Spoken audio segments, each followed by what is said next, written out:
Most courthouses do not allow cameras in the courtroom.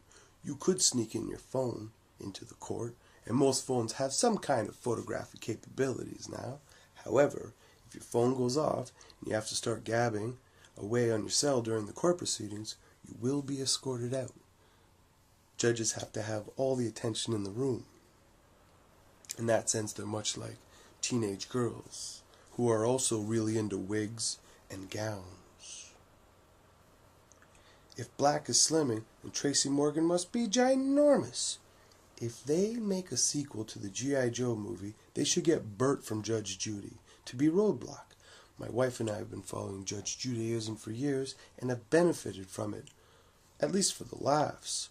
Oy vey with the laughing.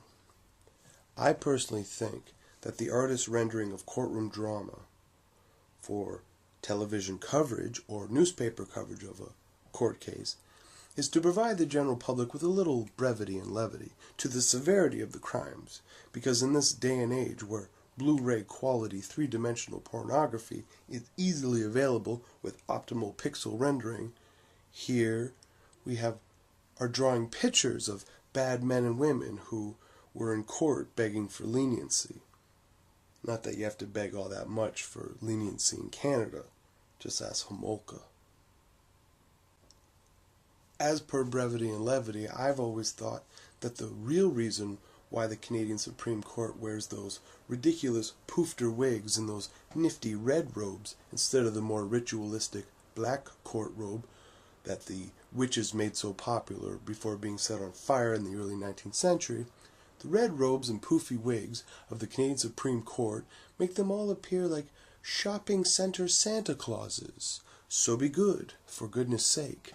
The black robes of the garden variety regular bureaucratic court system, they wear their witches' gowns and bang their gavels to remind us that it is ritual that propels us forward, not success, and definitely not reason, because we abandoned purpose and growth for gratification over a decade ago. And we haven't changed course since. Sadly, gratification is a servant to ritualistic routine. We stand on ceremony because we haven't got a leg to stand on anything else. Herein lies the problem with people who seek justice in the courts, as courts are not built in the pursuit of fairness, they are built in the preservation of ceremony. Instead of dragging a well-fed calf up to an altar and cutting its head off, most courtrooms still sneaky phone recording. Most phones have some kind of photographic capabilities. On your cell phone during the court proceeding, you will be escorted out. Judges have to have all these. Both are really into wigs and gowns. Herein lies the problem with people who seek justice in the court systems, as courts are not built in the pursuit of fairness. They are built in the preservation of ceremony. Instead of dragging a well-fed calf up to an altar, cutting its head off, we walk out the accused and wait for wisdom to come down from on high and bow and shudder at anything the judges say. Fair doesn't enter the equation. It's about the ritual habitual. 'Tis the ceremony that moves us along, not improvement. While I'd rather be sensible than sensitive, one of my favorite ritual habituals is almost at an end, and that is my weekly visit to the local libraries. You fucking breeders with screaming, sneezing. While I'd rather be sensible than sensitive, one of my favorite rituals, habitual, is almost at an end, and that was my weekly visit to local libraries. You fucking breeders with your screaming, sneezing, feral spawn have turned a once peaceful, enlightening sanctuary of this third mall from the sun into merely a public subsidized video rental service for nearsighted slobs who do not know how to use contraceptives. Sadly. Sad, really. Because going to the library when I was a child was a real treat. I would ride there on my bike by myself, and I only spoke, while in the library, to thank the librarian for signing out my books in a curt and orderly fashion. But that was long ago, when we had plenty of oil, peanut butter wasn't a biological weapon, and autism was rare and not expected. But that was long ago, when we had plenty of oil, and peanut butter wasn't a biological weapon, and autism was rare, not expected. Speaking of mental illness. Speaking of mental illness, a coworker lent me a few episodes of the A&E program Paranormal State, which is to science what the Maury Povich Show is to the fine art of public discourse. Oh, how I loved the dance of the young man declared, not the baby's daddy. Ritual habitual keeps us moving along. Oh, no, you didn't.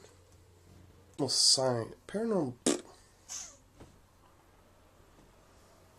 Paranormal State chronicles a ragtag motley crew of inquiring minds as they exploit financially challenged suburbanites with Bibles and a wide variety of electronic equipment that always reads variables in temperature and magnetic wavelength without any specific hypothesis, deduction, or conclusion. Variables, fluctuations, and shifts in magnetic wavelengths and temperature are only proof that you're still on planet Earth, where pressure from the wind and gravitational pull from the sun keep the shell game moving along.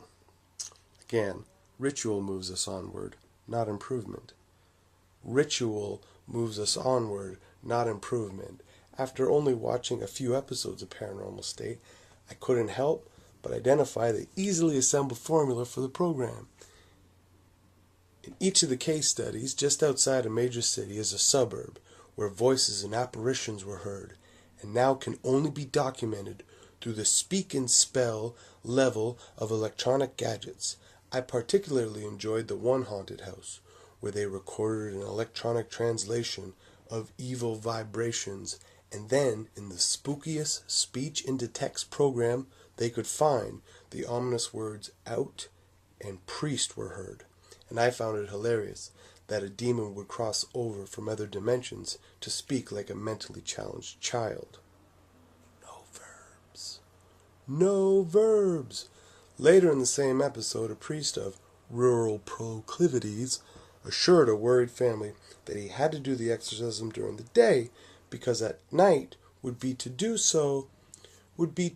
attack the spirits on their home turf, which by that train of thought would mean hallelujah.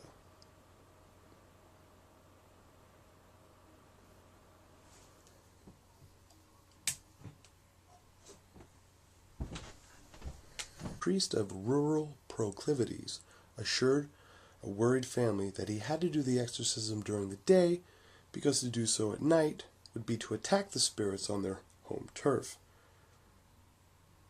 which by that train of thought would mean either people attending a midnight mass were faking it, or people going to church during the day were faking it. Oh, how I enjoy the logic of this magic carpenter ride and healing like-minded sheep show. We are not motivated by improvement or success. We are motivated by ritual, ceremonial gratification, and little else. Hallelujah.